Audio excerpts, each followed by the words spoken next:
You are listening to Unstoppable Actors, the essential podcast for ambitious, unknown actors with me, Louise, the artistic director of Standby Method Acting Studio.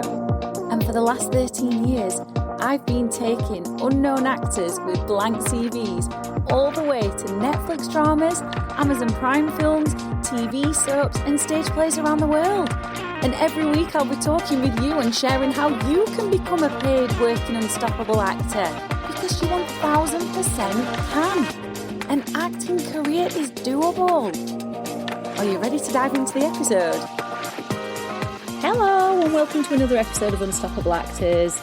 We are looking at how you can stop playing you and unlock the truth of the character instead.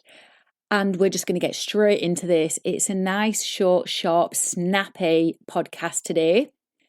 We're going to start with the you trap and why most actors are just being themselves in a costume. And this comes down to a technique by Stanislavski that new and early career actors use either consciously, they're aware they're using it, or unconsciously, they're not aware. And it is called magic if. Magic if is a good starting point, but it should not be used throughout the character development process. And the magic if says, if I was in this situation, I would ... I would behave in this way. I would emote like this. Now, I went to the actor studio a good number of years ago, and I took some extra training there, and the magic if came up.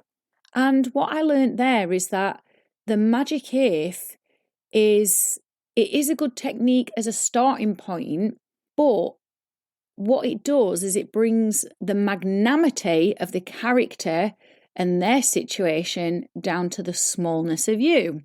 And when I heard that, it made sense. And that's not to make you, the actor, irrelevant or your experiences irrelevant. They're not. It's saying that when you play them the way you would, you're minimizing the character's experience. And I took it to interpret it as well that the character's situation is not a you situation. So when we start using magic if, yes, it's nice as a starting point because it helps us find a way into the character. But then if we continue to use it, it completely disregards their personality, the way they view the world, the lens in which they're operating from, the way they respond to people, the emotional responses that they have. It's disregarding all of that. Now, to move on to the next point of how you can stop playing you, we need to look at self-protection, because self-protection is the enemy of character transformation. Self-protection is something that happens when we are scared to take a risk with the character. You have a massive imagination.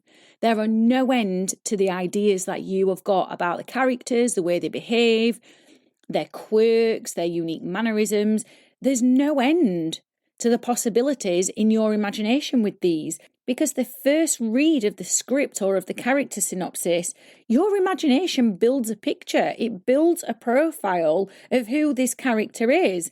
But because of self-protection, you don't act on it because you're worried you're going to look silly. You're worried you're going to fail, or you're worried it's not going to pay off, or you're worried that, it's a bit too risky, it's too much.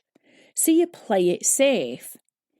I went to a Q&A with Robert De Niro, I can't remember how many years ago it was, but he gave some really incredible advice. And he was saying that when he first started out in the acting industry, he would read the magazines, scouring them, the acting magazines that is, scouring them for auditions. And his girlfriend at the time would say to him, oh yeah, but you might not get the role. And she was an actress as well. And so she wouldn't apply for things. And his response to her is, but you might as well try it. You've got to take a risk. Either it's going to pay off or it won't. Now, if it doesn't pay off, it's okay. There's a lesson in that. We move on to the next character. And if it does, fantastic. There's also a lesson in that. And then there's growth in you either way, whether the risk pays off or not. You will always have learned something.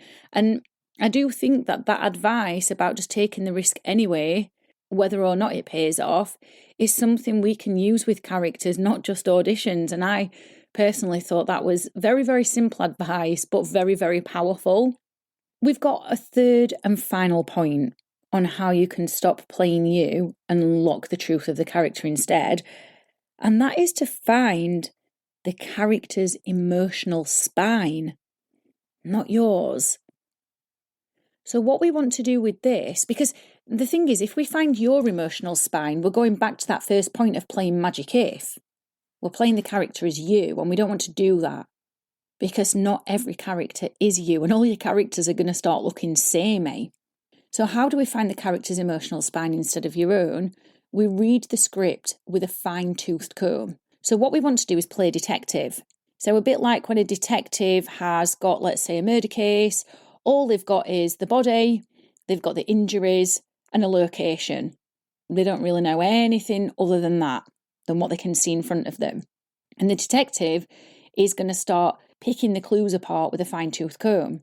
Well, in this situation, the script is almost like the body and the injuries and the location for you. So you're going to read the script with a fine-tooth comb and you're going to start looking for patterns in the things that trigger the character, in their default responses when it comes to emotions, in their default responses to particular characters. So they might have one way of responding to one character and one way of responding to another character based on what the relationship is, which starts digging deep into given circumstances. So you're going to start looking for these patterns, spotting them, taking note of them, and then building the character profile up from there and honouring what is in the script. Because all the clues you will ever need about this character are hidden in the script. What many actors want to do is they want to jump up and get the scene straight on its feet and play it out big and try and connect to the emotion, and they overlook this vital part because it's not as exciting as getting a script up on its feet. But when you scour the script with a fine-tooth comb, eventually it starts to become fun, if you don't already find it fun, if it seems a bit of a chore for you. And it gives you a strong grounding, a strong foundation. And it allows you to create strong characters, not general ones, because when we get a scene up on its feet straight away without doing this previous work, we're just going to make general choices. And if you remember the last episode, 90% of actors are making the same safe, predictable choices in their auditions and they're getting overlooked. But with this work, you give yourself a fighting chance of standing out in productions and in auditions, which, as we know, leads to more work, leads to more credits on your CV. So your mini exercise for the next script that you pick up is to read the script with a fine-tooth comb and start spotting patterns. And I can go deeper with this with you. And the easiest way to sharpen your performances and make your next one your best one is by joining the Step Into Character Challenge, where we take what you've learned in this episode further. It's 4 weeks, 4 character challenges that you complete in your own time. They take a maximum of 90 minutes per week to complete, so they're not cutting deep into your life, but they will have a big impact on your acting and your performances. You've got feedback from me every step of the way, and I've made it so easy for you to join. I've given it to you at the heavily discounted price of £5. Don't let the £5 fool you. Just because it's cheap doesn't mean it's not valuable. I've priced it at that because I want more actors starting 2026 off strong, and that includes you. I've left the link underneath where you've hit play to come and join the Step Into Character Challenge. I would love to see you in there. Have a good day. I've absolutely loved hanging out with you, and I really hope you found this episode inspiring. If you have, please do rate the podcast and hit follow so you never miss an episode, and I can help more actors like you. And come and join one of the most supportive, uplifting acting communities on socials, the Unstoppable Actors Facebook group, where you'll get your weekly injection of inspiration, networking, and receive your free Method Actors handbook so you can become an unstoppable actor.